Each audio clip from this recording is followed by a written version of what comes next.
اور بڑے افسوس کی بات ہے کہ بڑی دھوم دھام سے حکومت کی طرف سے اس بات کو رکھا گیا، مگر 30 سے زیادہ ایم پی یہاں پر موجود نہیں ہیں۔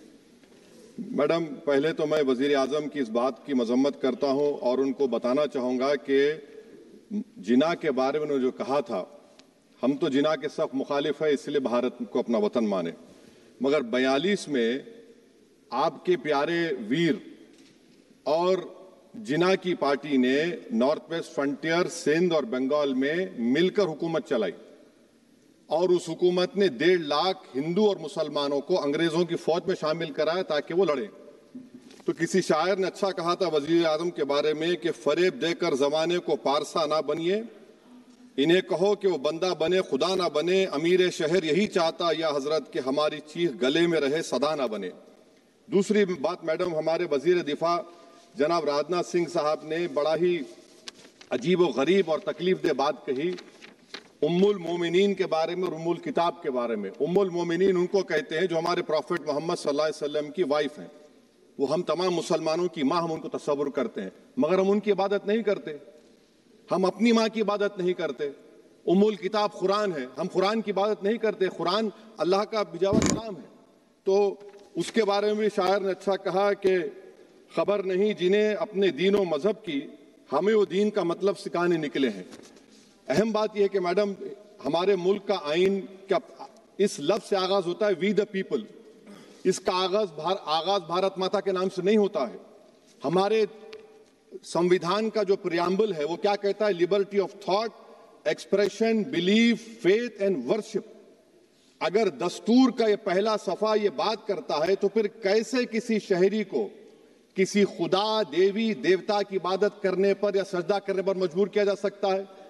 آپ ہی کی پارٹی سے آج کی جو باتیں ہوئی ہیں اسی کا بول رہی ہیں۔ ہمارے کانسٹیٹیوئنٹ اسمبلی میں میڈم ایک محترمہ تھی روہنی کمار چودھری نے ایک تجویز دی تھی کہ پریامبل میں کسی دیوی کے نام سے شروع ہو۔ انہوں نے خاص طور سے وندے ماترم کا ذکر کیا، مگر اس کو قبول نہیں کیا گیا۔ پھر کے وی کامت صاحب نے ایک تجویز دی کہ اٹس سٹیزنز کو بدل کر ہر سٹیزنز کیا جائے اور خدا کے نام سے شروع کیا جائے، وہ ترمیم کو مسترد کر دیا گیا۔ ہمارے سمویدھان کا اصول یہ ہے کہ بھارت کیا ہے؟ اس کی عوام ہے، عوامی قانون کی مصنف ہے، عوام کی مرضی سے سب سے بالاتر ہے، عوامی حاکم ہے۔ ملک کسی خدا، دیوی، دیوتا، مذہبی علامت کے نام سے نہیں چلتا، نہ ملک کسی ایک مذہب کی ملکیت ہے۔ اسی لیے بابا صاحب امبیڈکر نے کیا کہا تھا؟ انہوں نے مدر انڈیا کے نظریے کو مسترد کیا۔ بابا صاحب نے ایک نئی اصطلاح وضع کر دی اور کہا کہ بھکشت بھارت، یہ بابا صاحب امبیڈکر نے کہا۔ اب میڈم، اگر مذہبی آزادی اس آئین کا بنیادی اصول ہے تو سوال یہ پیدا ہوتا ہے کہ اس وقت ہمارے جو کانسٹیٹیوئنٹ اسمبلی کے پریزیڈنٹ تھے جناب راجندر پرساد صاحب نے کس بنیاد پر وندے ماترم کو قومی ترانہ قرار دیا؟ نہ تو کوئی سیکولر ریزولوشن ہے اس کے بارے میں۔ میڈم، میں آپ کو بتانا چاہوں گا کہ جوڈیشری کیا کہتی ہے۔ بیجو ایمینول کیس ہے 1986 کا، جس میں جیہوا وٹنس نے کہا کہ میں نیشنل اینتھم کے وقت کھڑے رہوں گی، پڑھوں گی نہیں۔ سپریم کورٹ نے کہا کہ اس نے کوئی گناہ نہیں کیا۔ وہیں ایک 2017 کا کیس ہے اشونی اپادھیائے کا کیس سپریم کورٹ کا، انہوں نے کہا گائیڈ لائنز دیے جائیں وندے ماترم پر، سپریم کورٹ نے نہیں کہہ دیا۔ پھر آپ آ جائیے madam, prevention of insult act national 1971، اس میں نیشنل سانگ نہیں ہے، صرف نیشنل ایمبلم اور آپ کا نیشنل اینتھم ہے۔ پھر آپ آ جائیے 40th امینڈمنٹ آرٹیکل 51 ہے، 76 میں پاس ہوا، اس میں بھی اس کا کوئی ذکر نہیں ہے۔ میڈم، میں آپ کے سامنے بتانا چاہوں گا کہ ہمارا بھارت ایک اس کا مجموعہ کیا ہے، اس میں ہندو ہے، مسلمان ہے، سکھ ہے، عیسائی ہے، جین ہے، ایتھسٹ ہے، محنت کش ہے، کسان، غریب، مظلوم اور دلت ہیں۔ مگر اگر جو تقاریر آج ہم نے یہاں پر سنی اور باہر جو سنتے ہیں، اگر بھارت کو دیوی کہنے اور اس کے آگے سجدہ کرنے تو دراصل قوم پرستی کو، وطن سے محبت کو مذہب میں تبدیل کر رہے، اور پھر یہاں پر بول رہے کہ اگر بھارت میں رہنا ہے تو وندے ماترم گانا پڑے گا۔ بھائی، یہ تو سمویدھان کے خلاف ہے، سپریم کورٹ کے ججمنٹ کے خلاف ہے۔ اگر وندے ماترم میڈم قومیت کا معیار ہے تو پھر سوال یہ ہے کہ حضرت موہانی کی قومیت کیا تھی جس نے انقلاب زندہ باد کا نعرہ دیا؟ اگر یوسف مہر علی نے quit India, Simon go back کا نعرہ دیا تو اس کی قومیت کیا تھی؟ اگر حیدرآباد سے مولوی علاؤالدین جو مکہ مسجد کا پہلا مجرم ہے کالا پانی میں، اور طوبے باز خان جو مار کر لاش کو لٹکا دیا گیا تھا حیدرآباد میں 8 دن تک، اس کی قومیت کیا تھی؟ اگر عنایت اللہ کافی جو جہاد کا فتویٰ انگریزوں کے خلاف دیا مراد آباد میں، جب ان کو 2 دن میں پھانسی کی سزا دی گئی، اور جب پھانسی کی سزا کے بعد جا رہے ہیں تو عنایت اللہ مولانا کافی کی زبان پر کیا تھا؟ وہ رسول اللہ ہمارے پروفیٹ کی نعت پڑھ رہے تھے. کیا پڑھ رہے تھے؟ کوئی گل باقی رہے گا نہ چمن رہ جائے گا، پر رسول اللہ کا دین حسن رہ جائے گا. تو ان کی قومیت کیا تھی؟ مالٹا کی جیل میں محمود الحسن، حسین احمد مدنی 6 مہینے مالٹا کی جیل کی گراؤنڈ میں پڑے رہے. ان کی قومیت کیا تھی؟ علامہ فضل حق خیر آبادی کا وہ سیل کالا پانی کا پکار کر ان سے پوچھ رہا ہے جو وہیں پر مر گئے، خبر وہاں پر ہے، بتاؤ میری قومیت کیا تھی؟ میڈم، میں ایک مسلمان ہوں، میں اسلام کو ماننے والا باوقار انسان ہوں، اور میرے مذہب کی بنیادی تعلیم توحید ہے. لا الہ الا اللہ، نہیں ہے کوئی خدا سوا اللہ کے. اور قرآن میں اللہ کیا بول رہا؟ ایاک نعبد و ایاک نستعین، تم میری عبادت کرو، مجھے مانو. مجھے کہاں سے مل رہا؟ آرٹیکل 25 سے مل رہا ہے. مجھے کہاں سے مل رہا ہے؟ Liberty of thought, expression, belief, faith and worship سے مل رہا ہے. تو اس کو جوڑنا یہ بہت ہی خطرناک ہوگا. اور ہمارے پروفیٹ محمد صلی اللہ علیہ وسلم جب مدینے کو گئے تو انہوں نے اس وطن کے لیے دعا کی، کہا کہ اللہ مدینے کی محبت ہمارے دلوں میں اور اضافہ کر دے، مکے سے زیادہ کر دے. تو یہ اسلام، مسلمان ہونا، ہمارے ایمان میں ملک کی محبت بیچ میں نہیں آتی، اور ملک سے محبت ہے اور رہے گی ہمیشہ، کیونکہ یہ عظیم قربانیاں یہاں پر شامل ہیں جنہوں نے جنگ آزادی میں حصہ نہیں لیا. آج اگر وہ وطن کی محبت کا درس دیں گے تو بڑا غلط ہوگا. میڈم، میں آپ کے سامنے ایک چیز پڑھوں گا. 1937 رابندر ناتھ ٹیگور نے لیٹر لکھا سبھاش چندر بوس کو. میں صرف کسی نے نہیں پڑھا یہ. کیا کہا ٹیگور صاحب نے؟ But parliament is a place of union for all religious groups and there the song cannot be appropriate. When Bengali Muslims show sign of stubborn fanatism, we regard it as intolerable. When we too copy them and make unreasonable demands, it will be self-defeating. یہ میں اس کو لے کروں گا madam, آپ دیکھ لیجئے. پھر دوسری طرف میڈم آپ آ جائیے. میں یہاں پر بیٹھ کر جتنے تقاریر یہاں پر ہوئے سب جن گن من پہ تنقید کیے. تو میڈم مجھے یہ کہنا پڑے گا کہ جن گن من پر آپ لوگ اتنی تکلیف کیوں اٹھا رہے ہیں؟ آخر اتنی تکلیف کیوں ہے؟ تو میں جب جا کر دیکھا تو مجھے 28 دسمبر کا آرگنائزر میگزین کا آرٹیکل ملا، جس میں آرگنائزر لکھتا ہے کہ what is the moral sanction behind government choice of Jan Gan Mana except that it can be made an item of entertainment at the sumptuous parties thrown by government officials. آپ بتائیے اس کا بولیں گے آپ؟ اور پھر اس کے کائنڈ کیسا کرتے ہیں؟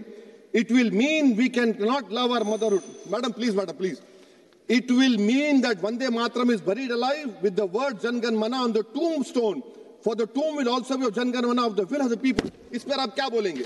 میڈم میں آپ کو یہ بتانا چاہ رہا ہوں کہ وطن کی محبت ہمارے لیے بہت اہم ہے، مگر یہ بتائیے ہم کو کہ ابھی میڈم یہاں پر آنند مٹھ کے بارے میں بہت کچھ کہا گیا. میں صرف 2 مثالیں آپ کو دیتا ہوں. آنند مٹھ کے پیج نمبر 70 اور 80 کو پڑھ لیجئے.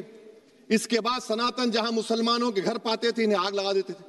آپ پیج نمبر 98 پڑھیے. ہمیں صرف ان مسلمانوں کو جڑ سے ختم کرنا ہے کیونکہ خدا کے دشمن بن چکے ہیں. پھر آپ پیج نمبر 115-16 دیجئے. پھر مختلف علاقوں میں مسلمانوں کو سزا دینے کے لیے بھیجے جاتے، جہاں مسلمان آبادی نظر آتی جلا دیا جاتا. پھر آپ دیکھ لیجئے میڈم صفحے نمبر 120 پیج 120 بنکم لکھتے ہیں کہ صنعتیوں کو معلوم نہیں تھا کہ انگریز ہندوستان کو نجات دلانے والے ہیں.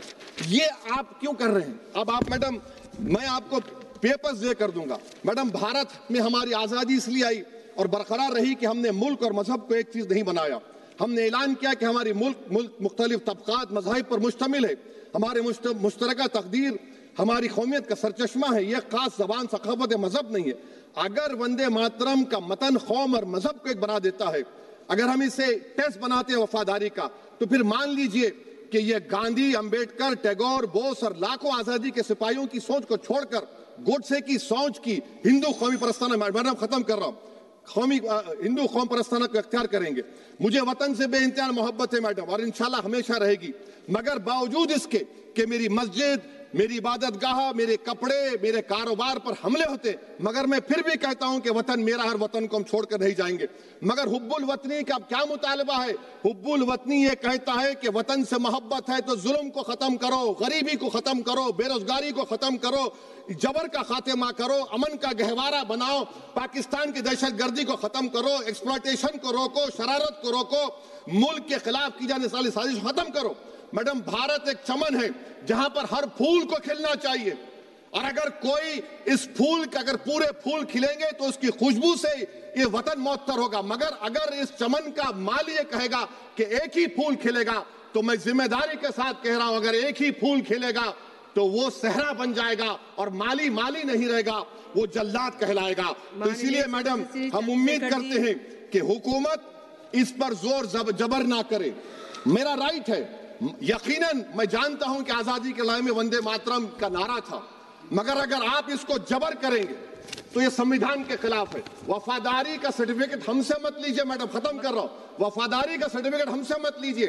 آپ کے بزرگوں کے کوئی ایک کتاب میں لکھ کے کیا لکھا ہے بتا دیجئے، کہاں پر کیا لکھا ہوا ہے۔